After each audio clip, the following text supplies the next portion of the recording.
बिस्मिल्लाहिर्रहमानिर्रहीम। मुअज़्ज़ज़ नाज़रीन, हम आपकी खिदमत में प्रोग्राम हम और हमारी सेहत लेकर हाजिर हैं।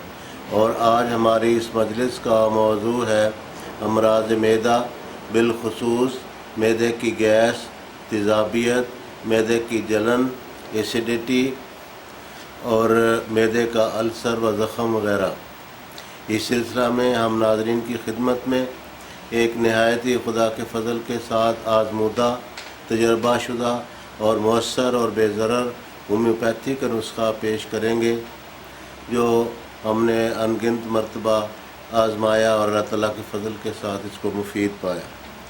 उसका पेटेंट जो नाम है वो है MAZ-5, यानी MAZ नंबर 5। इसके नुस्खा के अज्जा हम इसके ऊपर चस्पा कर देंगे, ताकि बजाय इसके कि लोग कोई गलती का किसी किस्म का एहतमाल रहे, वो बआसानी किसी होम्योपैथिक स्टोर से 30 ताकत में बनवा सकें और इस्तेमाल में ला सकें। और इसके अलावा अगर फ़र्ज़ किया कि ये नुस्खा नहीं मिलता तो R5 इस्तेमाल करें, यह भी बहुत अच्छा नुस्खा है और इसके अज्जा ऊपर लिखे होते हैं।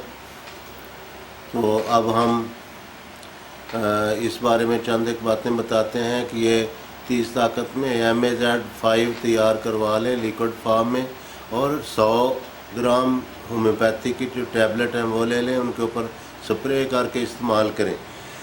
साथ हम ये भी गुजारिश करना चाहेंगे कि जितनी भी अमराज़ मैदा हैं या कुल जिसमें इंसानी की जितनी भी बीमारियां हैं जो पुरखोरी का इर्तिकाब है, ये सब बीमारियों को दावत देने वाली बात है। या जैसा कि किसी ने कहा है कि इंसान अपनी कब्र अपने मुंह से खोदता है।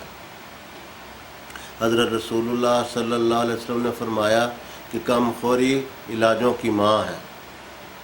इस सिलसिला में हज़रत रसूल मकबूल सल्लल्लाहु अलैहि वसल्लम ने फरमाया कि जब इंसान खाना खाए तो मैदे का 1/3 हिस्सा खाना, 1/3 हिस्सा पानी और तीसरा हिस्सा जगह सांस लेने के लिए खाली हो।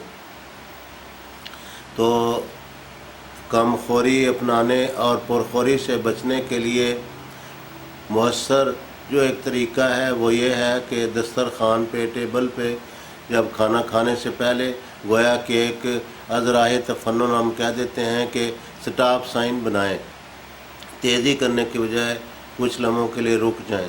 और स्टॉप साइन का मतलब फ़कत इतना ही है कि आप ज़रा सब्र व तहम्मुल के साथ मैदे का 1/3 हिस्सा खाली रखने के हिसाब से, यानी कोई ऐसा को पैमाना तो है नहीं कि मैदे को मापा जा सके कि उसमें कितनी खुराक आती है और कितनी हमने सामने रखने का अंदाज़ा ही हो सकता है कि तीसरा हिस्सा अंदाज़न खाली रखने के हिसाब से मैदे दस्तरखान के ऊपर इतनी खुराक रखें, इतनी ग़िज़ा रखें कि वो खाने के बाद भी, खा चुकने के बाद भी मैदे का तीसरा हिस्सा लाज़मन खाली रहे।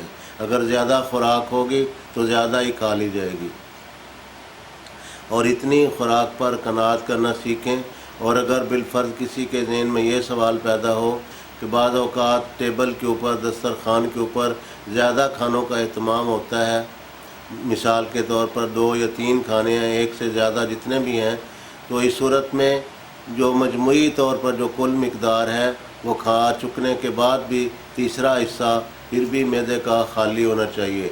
ये नहीं कि हर एक खाना तो इस हिसाब से लें कि हर एक के लिए तीसरा हिस्सा जगह बचाएं, तो ये पुरखोरी का इर्तिकाब होने के ज़्यादा एहतमालात होते हैं।